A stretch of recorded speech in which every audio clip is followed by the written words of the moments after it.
this is basically the cross ties, where we have one tie right here, which we hook on here. This is the wash rack, not the only, but it serves as that. So cross ties, tie it up, hook her up.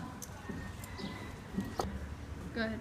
This is a curry comb, and it's the first tool you use when you're brushing a horse. It's got the spikes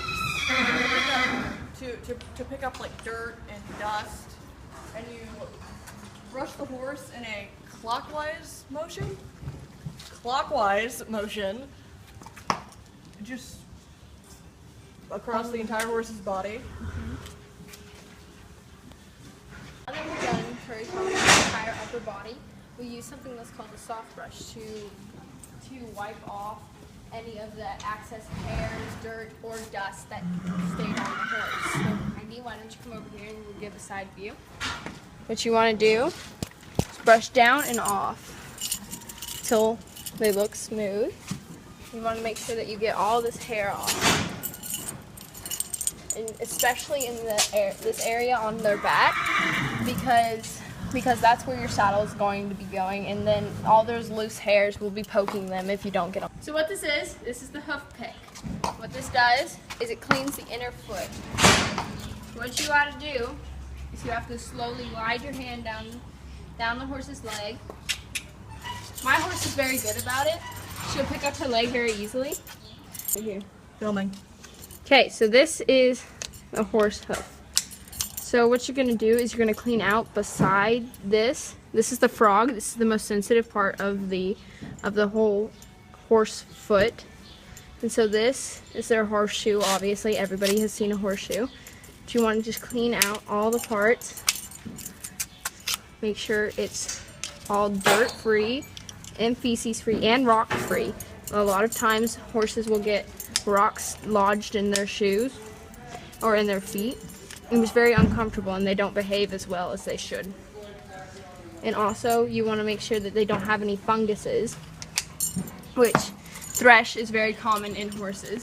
This is called a comb, and what you're going to want to do is you're going to want to go to the bottom of the horse's mane and just go briskly, a little bit at a time, across the horse's mane.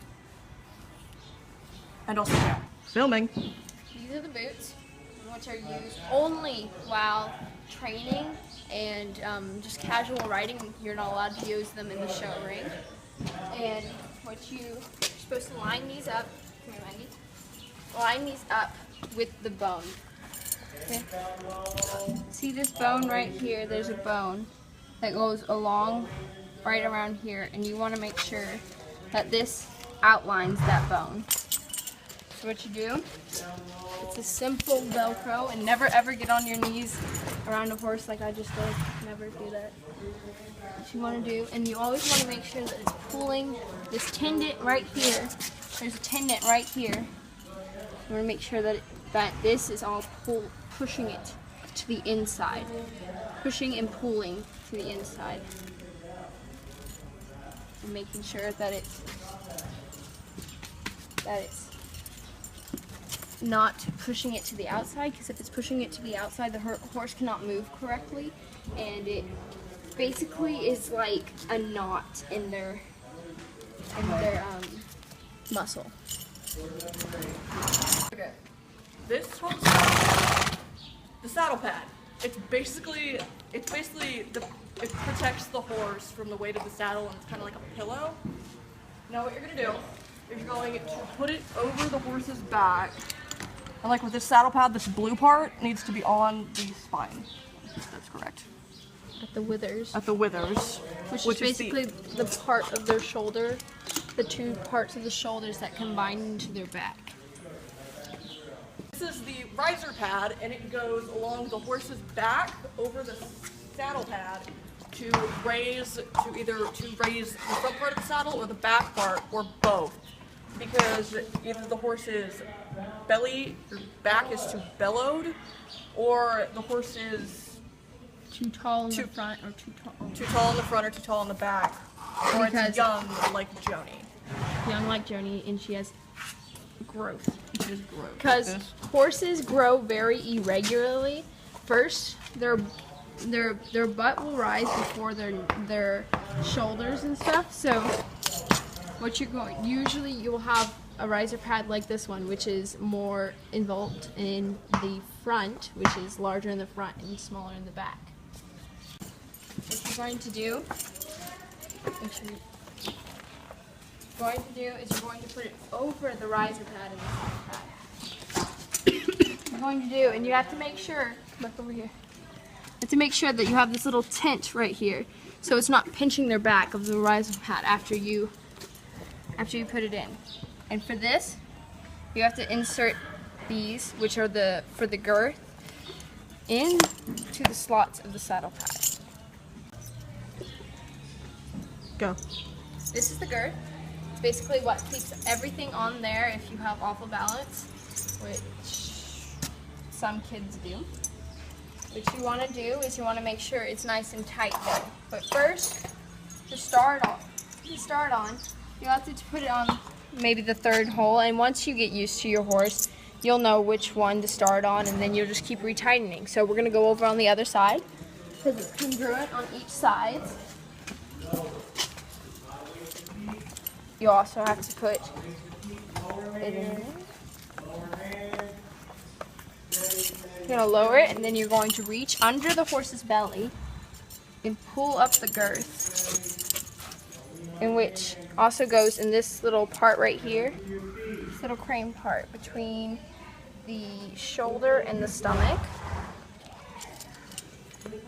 And we're going to stick it through this part.